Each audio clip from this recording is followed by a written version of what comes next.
স্বাগতম জানাচ্ছি সর্বশেষ আপডেট আন্তর্জাতিক অঙ্গনে এবং বিশ্ব যুদ্ধের সংবাদে। শুরুতেই সংবাদ শিরোনাম। এবার সরাসরি ফিলিস্তিনের পাশে এসে দাঁড়িয়েছে চীন।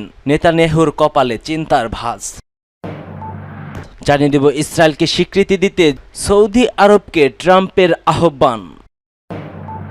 আরও জানিয়ে দিচ্ছি আওয়ামী লীগের কার্যক্রম নিষিদ্ধের বিষয়ে যা বলছে যুক্তরাষ্ট্র। অন্যদিকে ভারত পাকিস্তানের যুদ্ধে চীন এবং যুক্তরাষ্ট্রের যুদ্ধ ছিল ছায়াপথ। আরও জানিয়ে দিচ্ছি এবার ওমানের গ্র্যান্ড মুফতি কঠিন হুঙ্কার দিলেন ভারতের প্রধানকে। সর্বশেষ জানিয়ে দিচ্ছি ইসরায়েলের বর্বরোচিত হামলায় নিহত আরও 81 ফিলিস্তিনি। থেমে নেই এখনও বর্বরোচিত দখলদার এই ইহুদিবাদিত্ব ইসরায়েল। এতক্ষণ শুনছিলেন সংবাদ শিরোনাম, এবার বিস্তারিত। তবে তার আগে ভিডিওটি ভালো লাগলে অবশ্যই কমেন্ট সেকশনে আপনার মূল্যবান মতামতটি লিখে যাবেন এবং আপনি যদি ফিলিস্তিনকে সমর্থন করে থাকেন অবশ্যই কমেন্ট সেকশনে ইয়েস লিখে সমর্থনটি নিশ্চিত করুন। আর ভিডিওটি ভালো লাগলে একটি লাইক করবেন। পরবর্তী আপডেট পেতে চ্যানেলটিকে সাবস্ক্রাইব করার অনুরোধ থাকলো। গাজায় অবরোধ তুলে নিতে ইসরায়েলকে চীনের আহ্বান। সাহায্যের অস্ত্র বানানো থেকে নিষেধ থাকার আহ্বানও জানিয়েছেন চীন।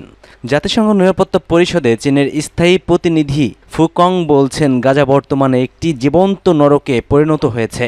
তিনি ইসরায়েলকে আন্তর্জাতিক মানব অধিকার আইনের আওতায় অধিভুক্ত শক্তি হিসেবে তার দায়বদ্ধতা পালনের আহ্বান জানান। কুংকং বলছেন ইসরায়েলকে অবিলম্বে অবরোধ প্রত্যাহার করে সম্পূর্ণরূপে সহায়তা সরবরাহের পথে উন্মুক্ত করতে হবে। তিনি জানান গ্লোবাল হাঙ্গার মিনিটর জানিয়েছে গাজার পুরো জনসংখ্যা বর্তমানে চরম সংকটের মধ্য দিয়ে যাচ্ছে। চীনা রাষ্ট্রদূত নাম উল্লেখ না করে বলেন একটি নির্দিষ্ট দেশ তথাকথিত মানব সহায়তা বিতরণ পরিকল্পনা প্রস্তাব করেছে, তবে জাতিসংঘের সংস্থাগুলো তা স্পষ্টভাবে প্রত্যাখ্যান করেছে। তিনি জোর দিয়ে বলেন মানব অধিকার ও মানবিক সহায়তাকে অস্ত্র হিসেবে ব্যবহার করা যাবে না। নিরপেক্ষতা, স্বাধীনতা ও মানব অধিকার নীতিমালা সবসময় রক্ষা করতে হবে।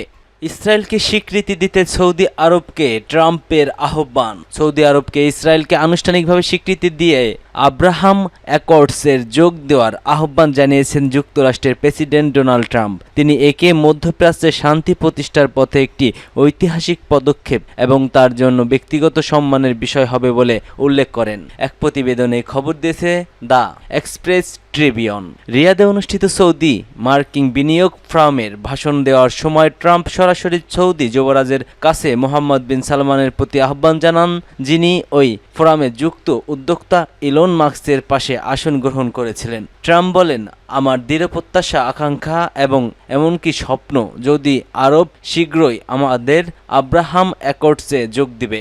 এটি আপনার দেশের জন্য এক বিশাল মর্যাদার বিষয় হবে এবং মধ্যপ্রাচ্যের ভবিষ্যতের জন্য অত্যন্ত গুরুত্বপূর্ণ। প্রথম মেয়াদে ট্রাম্পের মধ্যস্থতায় স্বীকারোক্তি আব্রাহাম অ্যাকর্ডসের মাধ্যমে সংযুক্ত আরব আমিরাত, বাহরাইন, সুদান ও মরক্কো ইসরায়েলের সঙ্গে সম্পর্ক স্বাভাবিক করে। যদিও সৌদি আরব এখনও ইসরায়েলের সঙ্গে কূটনৈতিক সম্পর্ক স্থাপন করেনি, তবে বিগত কয়েক বছরে এ বিষয়ে গোপনে আলোচনার খবর প্রকাশে এসেছে।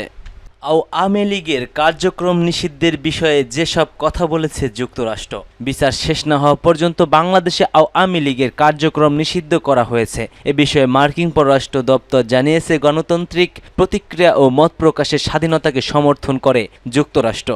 তিনি বলছেন, আমরা জানি যে অন্তর্বর্তীকালীন সরকার আওয়ামী লীগকে সব রাজনৈতিক কর্মকাণ্ড নিষিদ্ধ করেছে যতক্ষণ না দল এবং এর নেতাদের বিচার কার্যক্রম শেষ না হয়। আমরা বাংলাদেশের যে কোনো একক রাজনৈতিক দলকে সমর্থন করি না। আমরা সকল ব্যক্তিত্ব এবং ব্যক্তির জন্য একটি স্বাধীন ও গণতান্ত্রিক প্রতিক্রিয়ার পাশাপাশি সুস্পষ্ট ও স্বচ্ছ আইন প্রতিক্রিয়া ও প্রক্রিয়া সমর্থন করছি। টপি পিগট আরও বলছেন, আমরা বাংলাদেশ সহ সব দেশের প্রতি আহ্বান জানাই তারা যেন মত প্রকাশের স্বাধীনতা, শান্তিপূর্ণ সমাবেশ এবং সব সংগঠনের স্বাধীনতাকে সম্মান করেন।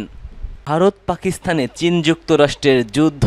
পেহেলগামে সন্ত্রাসী হামলার ঘটনাকে কেন্দ্র করে সর্বাত্মক যুদ্ধের আশঙ্কা দেখা দিয়েছিল ভারত এবং পাকিস্তানে। 7 মে থেকে 10 মে 4 দিন একটানা যুদ্ধ করে ভারত এবং পাকিস্তান। পারমাণবিক শক্তিধর দুই দেশের সেই যুদ্ধ উন্মোদনা দেখে আতঙ্কে উঠেছিল পুরো বিশ্ব চমকে। আপাত দৃষ্টিতে এ সংঘর্ষ ভারত ও পাকিস্তানের মনে হলেও মূলটি এটি ছিল চীন যুক্তরাষ্ট্রের মধ্যকার ছায়াযুদ্ধ।